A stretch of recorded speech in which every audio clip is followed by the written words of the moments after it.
네, 오늘부터 요한계시록을 보도록 하겠는데요. 요한계시록 말씀을 준비하면서 요한계시록이다 생각을 하니까 이름이 참 아쉽다 하는 생각이 들었어요. 어떻게 보면은 한국 성경에만 요한계시록이라고 써 있어요. 영어 성경을 보면은 요한계시록이란 말이 안 써 있고 그냥 계시록이라고 Revelation이라고만 써 있습니다. 솔직히 이게 사본에도 보면은 그냥 계시록이라고 써 있는 사본들이 많은데 그 중에는 뭐 요한계시록이라고 써 있는 사본도 있지만은 주로 계시록이라고 적혀 있습니다. 제가 왜 이름이 참 아쉽다 하는 것이라고 말씀을 드리냐면은 요한계시록이라고 하니까 꼭 요한이 주인공인 것 같아요. 요한에 대한 무슨 계시록이라는 생각이 드는데 솔직히 우리가 알고 있는 요한계시록 이것은 요한에 대한 이야기가 아닙니다. 요한계시록이니까 주인공이 바뀐 것 같아요. 계시록은 요한에 대한 계시록이 아니고요. 우리가 1절을 한번 보시게 되면은 맨 처음에 나오는 말이 무엇입니까? 예수 그리스도의 계시라. 이 계시록은 예수 그리스도의 계시라는 것입니다. 계시록이라는 것입니다. 여기서 예수 그리스도의 계시라는 것은 어떤 의미가 있냐면은 예수 그리스도에 관한 예수 그리스도에 대하여 쓰여진 계시다라는 말이라는 것입니다. 흔히 우리가 요한계시록을 보면서 미래에 있을 일을 말세에 있을 일을 기록한 책이다라고 생각을 하지만은 그것도 맞는 말이지만은 정확히 맞는 말은 아닙니다. 사도 요한이 계시록을 쓰면서 말세에 관한 일도 기록을 했지만은 그것보다 가장 먼저 중요하게 여기면서 기록한 것이 예수 그리스도에 관한 설명이었던 것입니다.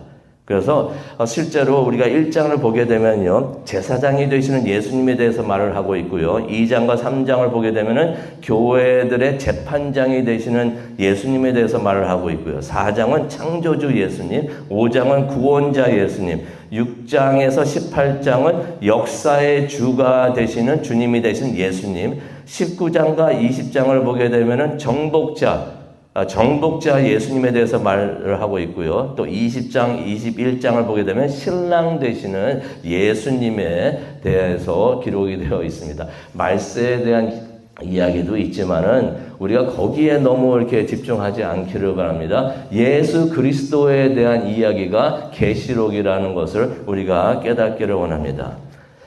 사도 요한이 서기 한 96년경에 이것을 기록했다고 우리가 추정을 해봅니다. 96년경에.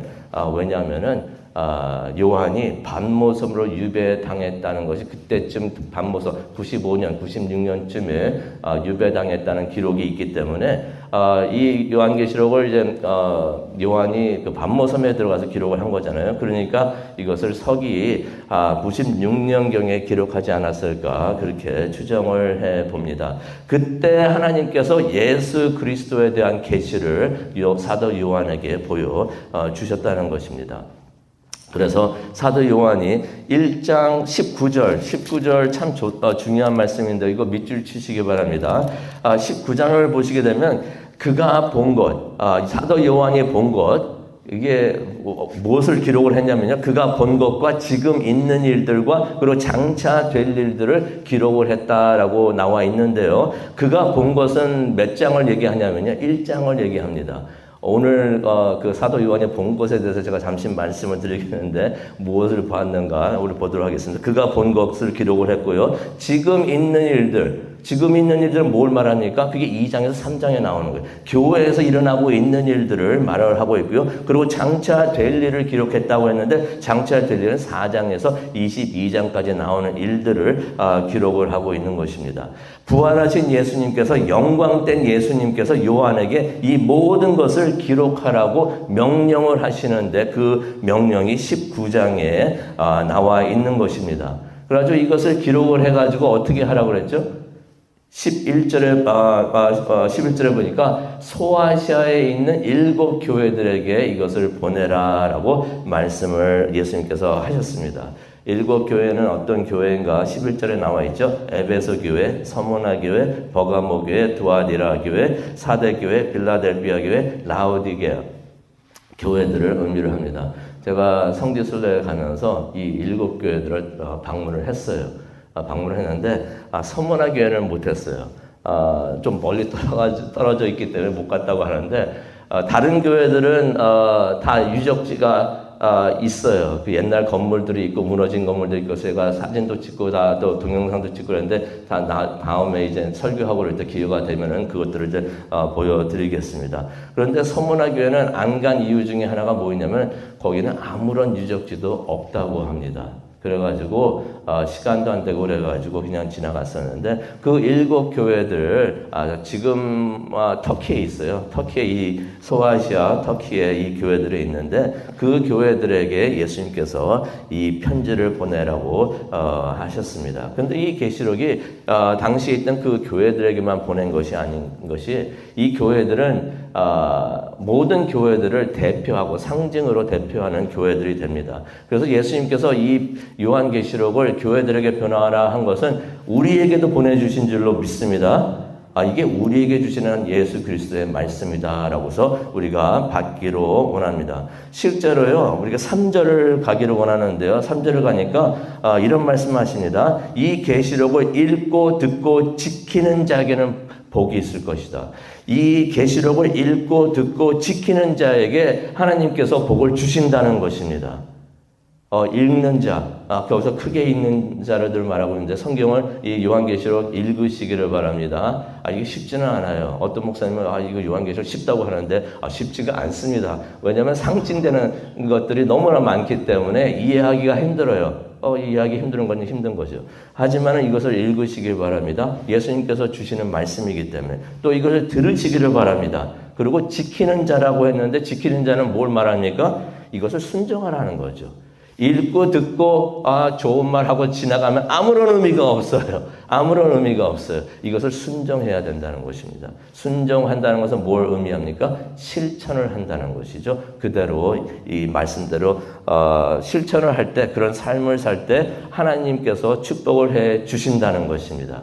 그러니 우리가 이 말씀을 읽고 듣고 또 실천을 할 때 우리가 그런 복을 받는 하나님의 사람들이 되기를 간절히 축원합니다. 근데 요한이 요한계시록을 시작을 하면서 삼위일체 하나님을 생각을 합니다. 언급을 합니다. 무슨 말이겠습니까? 하나님에 대해서 묵상을 했다는 것이에요. 4절을 보기를 원하는데요. 이런 말을 합니다. 지금도 계시고 전에도 계셨고 앞으로 오실 분. 이제도 계시고 전에도 계셨고 장차 오실 분. 이분이 누구일까요? 이분은 영원하신 하나님을 말하는데 영원하신 하나님은 Eternal God, 누구를 말합니까? 성부 하나님을 이야기를 합니다. 그러면서 또 뭐라고 말을 하고 있습니까? 그의 보좌 앞에 있는 7 영이라고 말을 하고 있어요. 여기서 7이라는 숫자는 완전한 것을 말하는데 하나님의 보좌, 성부 하나님 보좌 앞에 있는 영을 말하고 있습니다. 이게 누구일까요? 이게 성령 하나님을 의미를 합니다. 그래서 3장 1절에도 보게 되면 하나님의 7 영이라고 말하고 있는데 성령 하나님을 말합니다. 그리고 또 요한이 성자 하나님을 묵상을 하는데요. 5절에 보니까 땅의 왕들의 머리가 되시는 예수 그리스도. 땅의 왕들의 머리가 왕 중의 왕이시란 말씀이죠. 그리고 6절에 보니까 또 제사장이라고 표현을 하십니다. 이 성부 하나님, 성령 하나님, 성자 하나님을 사도 요한이 묵상을 하고 있을 때 이런 일이 일어났다는 것을 보게 되는데 우리가 5절을 보게 되면은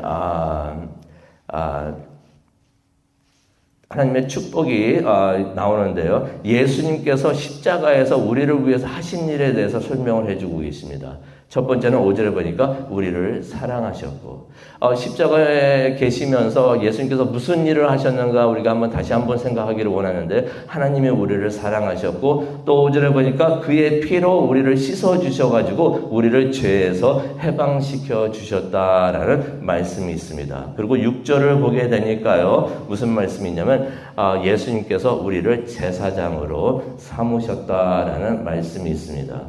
하나님께서 예수님께서 십자가에서 성도님들을 사랑하셨습니다. 믿으십니까? 네. 그리고 십자가에서 죽으심으로써 피를 흘리시면서 우리의 모든 죄, 모든 죄 다 씻어주셨어요. 저는 이게 너무나 감사합니다. 매일매일 하나님 앞에서 죄를 지을 때가 있는데 이거 어떡하나 생각하다가 예수님께서 2000년 전에 깨끗하게 피로 흘려주셔가지고 다 용서해 주셨네. 그 은혜가 너무나 감사한 거예요. 그거 없었으면 큰일 날 뻔했는데 예수님께서 죄를 씻어주시니까 내가 죄에 묶여있을 필요가 없습니다. 해방된 거 믿으시기를 바랍니다. 그런데 또 제사장으로 삼아주셨대요. 이게 무슨 말일까? 기억하십니까? 예수님께서 십자가에 못 박혀가지고 돌아가셨을 때 성소에서 어떤 일이 일어났습니다. 무슨 일이 일어났죠? 지성소 앞에 있던 휘장이 찢어졌던 것이에요. 찢어졌다는 것은 이전에는 대제사장밖에 못 들어왔는데 찢어져서 그 휘장이 없어졌더니 무슨 의미가 있습니까? 하나님께서 지성소에 이제 너희들도 들어와 하시는 거예요. 들어오라는 것은 어떤 의미가 있습니까? 우리가 지성소에 들어가면서 제사장이 되어가지고 들어간다는 것입니다. 제사장은요, 가장 중요한 임무가, 저는 그렇게 생각해요. 목사님들도 그렇고 제사장, 우리 모두가 제사장이 되었는데 우리에게 주어진 가장 큰 특권은 무엇인가? 다른 게 아니고 다른 사람들을 축복하는 것이 아닌가 생각이 듭니다. 우리에게 주어진 분들 가슴에 품으시고 어깨에 메시고 항상 하나님 앞에 나아가셔서 그분들을 위해서 기도하시기를 바랍니다. 축복하시기를 바랍니다. 하나님께서 성도님을 제사장으로 삼으셨습니다. 그러고 있을 때 9절과 10절을 11절을 보니까 요한이 예수님의 음성을 듣습니다. 10절을 보니까요. 주의 날에 내가 성령에 감동되어 내 뒤에서 나는 나팔 소리 같은 큰 음성을 들으니 여기 나오니까 주의 날이라고 그러네요. 주의 날은 무슨 날을 말할까요? 주님이 부활하신 날을 말합니다. 주님이 부활하신 날이 우리는 그 날을 무슨 날이라고 그러죠? 주일이라고 그러는 거예요. 그러니까 이 사도 요한이 주일날 하나님을 성부 하나님, 성자 하나님, 성령 하나님을 묵상하고 있으면서 예배하고 있을 때 이 일이 일어났다는 것입니다. 주일날 성령에 감동되어서 무슨 말입니까? 성령 충만해가지고 예배하고 있을 때 예수 그리스도의 음성을 들었다는 것입니다. 이런 축복이 우리에게 있기를 원합니다. 주님의 날 성령 충만해가지고 예배하시기 바랍니다. 내일이 되죠. 성령 충만해가지고 예배하시기 바랍니다. 또 평소에도 성령 충만해서 예배하시길 바랍니다. 진심으로. 전심으로. 그때 하나님의 음성을 우리가 듣게 되는 줄로 믿습니다. 예수님의 음성이 10절에 보니까 마치 나팔 소리 같은 큰 음성이었다고 그랬습니다. 예수님의 음성이 예수 그리스도의 교회를 깨워주실 줄로 믿습니다. 세상 사람들은 못 듣겠죠. 근데 예수님의 교회, 또 교인들은 예수님의 큰 음성을 들을 수 있는 줄로 믿습니다. 우리를 깨워주시고 우리를 불러주실 줄로 믿습니다. 그런데 요한이 예수 그리스도의 음성을 먼저 들었어요. 그 다음에 소리가 나니까 이거 뭐지? 하면서 몸을 돌릴 때 예수 그리스도를 보게 됩니다. 12절에 나와요. 13절에도 보니까 7 촛대 사이에 서 계시는 영광된 예수님을 보게 되는 것을 우리가 보게 됩니다. 시간이 없으니까 잠깐 간단히 말씀드리겠는데요. 14절과 16절을 보니까 예수님의 모습이 어땠는가 나오는데요. 머리는 희고 눈은 타오르는 불꽃 같고 얼굴은 해가 힘있게 비치는 것 같았다. 머릿속에 상상을 해보시기 바랍니다. 지금은 상상만 하시고요. 나중에 천국에 가시면은 예수 그리스도 보시게 됩니다. 이게 이거였구나. 그래서 천국 가셔가지고 기억을 하시기 바랍니다. 부활하신 예수 그리스도의 모습입니다. 그런데 7 촛대 사이에 서 계셨대요. 7 촛대는 무엇을 의미합니까? 7 교회들을 의미를 하는 것입니다. 부활하신 예수님, 영광된 예수님의 교회와 함께 하시는 줄로 믿습니다. 우리와 함께 하시는 줄로 믿습니다. 17절을 보니까 이 말씀하면서 제가 이제 마치기로 하는데요. 요한이 예수 그리스도를 본 뒤에 17절을 보니까 죽은 자 같이 그 발 앞에 엎드렸다라는 말씀이 나옵니다. 사도 요한이 예수님께서 돌아가시기 전에 만찬 때 함께 했었죠. 최후의 만찬. 한번 그 사진, 그림 한번 보시기 바랍니다. 예수님한테 엎드려가지고 몸에 기대고 있는 사람이 있는데 성경에도 나오죠. 예수님 가슴에 기댔다라는 사람이 나오는데 그 사람이 누구였습니까?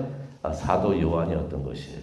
그랬던 사도 요한이 예수님의 음성을 듣고 나팔 소리 같은 음성을 듣고 영광된 부활하신 예수님을 보게 되니까 자신도 모르게 예수님께 다 기대는 것이 아니라 발 앞에 엎드려 가지고 예수님을 예배했다라는 말씀이 나옵니다.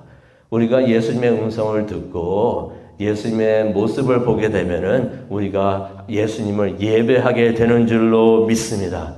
성령 충만하면서 성령이 충만할 때 우리가 그런 일이 있게 되는 줄로 믿습니다. 성령님께서 우리를 인도하여 주셔서 진정한 예배로 인도해 주실 줄로 믿습니다.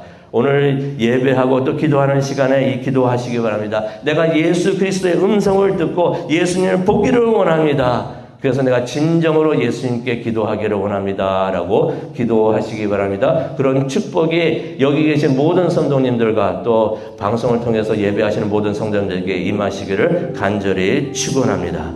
기도하시겠습니다. 사랑과 은혜가 충만하신 하나님 아버지 감사합니다. 오늘 하나님을 예배하기를 원합니다. 진정으로 진심으로 예배하기를 원합니다.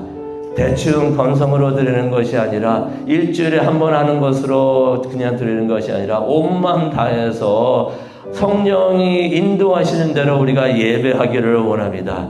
그럴 때 예수 그리스도의 음성을 듣게 되는 줄로 믿습니다. 또 예수님을 보게 되는 줄로 믿습니다. 그래야만이 우리가 진심으로 진정으로 예수님을 예배하게 되는 줄로 믿습니다. 그러한 축복이 우리에게 지금 임하게 하여 주시옵소서. 축복하여 주시옵소서. 예수님을 만나고 들어가는 우리 모두가 될 수 있도록 하나님 도와주시옵소서. 감사합니다. 이 모든 말씀 예수님의 이름으로 기도합니다. 아멘.